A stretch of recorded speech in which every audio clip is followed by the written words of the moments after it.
都说王莽是穿越者，为什么这样说呢？因为在2000多年前，王莽称帝以后，他推行的一系列制度，很多就算放在现在依然适用。货币改革、鼓励国有化、建立国企、计划经济政策等等，这些词汇大家是不是很熟悉？这些很多都是典型的社会主义制度。据史书记载，在王莽废帝以后，为了缩小贫富差距，缓解社会矛盾，他先是进行了货币改革，还直接出手干预经济，控制物价。此外，王莽还建立了贷款制度，如果百姓因为祭祀或丧缺钱，则可以向政府申请无息贷款；如果因为生产和商业缺钱，也可以向政府申请贷款，但最终在偿还这种贷款时，需要向政府缴纳一定的利息。而对于土地，王莽更是重视。王莽规定，人均土地100亩，多占土地的人家，不管是豪门还是普通百姓，立刻无条件交出土地，土地则分给平民，并且土地不允许买卖和抵押。这就是王莽实行的土改，有没有打土豪分田地的既视感。除此之外，王莽在位的时候还非常注重科技，他鼓励那些手工艺人进行发明创造。从这一点上，王莽就和其他皇帝表现得非常不同。而在他统治时期，更是发明了很多跨时代的发明，甚至还出现了早期的折翼飞机。在那个时代，竟然能做出能飞的翅膀，这种翅膀又和现在的折翼飞机非常相似。你敢相信，除了折翼飞机，还有卡尺的发明？大家对比一下，左边是王莽发明的卡尺，右边则是现代卡尺，这两个卡尺几乎一模一样，只是用的材料不同。其次，王莽还发明了一个叫微斗的东西，而这个东西很多人都猜测是类似于无线电的东西。我们都知道，无线电的出现可是在清朝末年，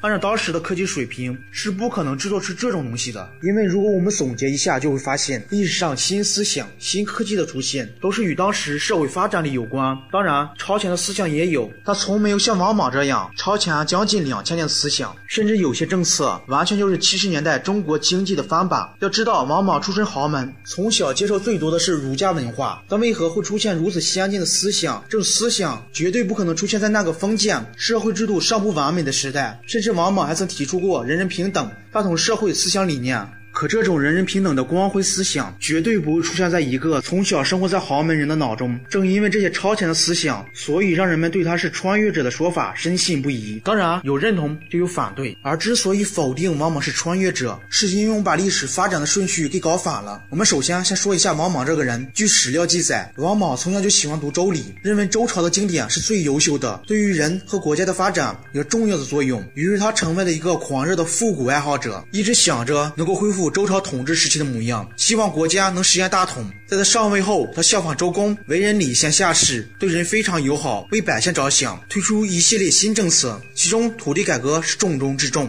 当时权贵大肆包揽土地，导致土地兼并的现象极为严重，农民根本得不到土地。王莽就实现新政，把土地纳为国有，然后平均分配到农民手中，让耕者有其田。所以就有人说，这不是和建国后的土改很相似吗？但要注意，王莽是前者，我们才是后者，明明是后人基于他的政策，所以说穿越条件不成立。第二就是废除奴隶制、人人平等的言论，这个说法和我们当下的价值观一样，这让很多人感到很不可思议。前面我说了，王莽是一位复古的狂热爱好者，沉迷于周礼之中无法自拔，而大同社会是他想实现的一个目标。可大同社会也不是一次就能达到的，所以他才会徐徐图之。可在当时的环境下，废除奴隶制可不是一件好事。当时的农民已经没有掌握土地的权利了，不卖身为奴根本无法生活下去。如果他真的是穿越者，会做这种傻事，他不会先进行土地改革，等社会稳定下来后再废除奴隶制。还有一点，那就是市面上的盐和货币等产业归为国有。这虽然是一种有效控制财政的收入办法，但大肆的发行各种货币也导致了社会各种矛盾的产生。可以说，这些改革只是王莽在一步步实现自己的复古之路。然而盲目的复古导致了社会中各种问题，而如果他真是一个穿越者，就不会利用高于社会生产力的手段来治理社会。好了，我是叹为观止，我们下期再见。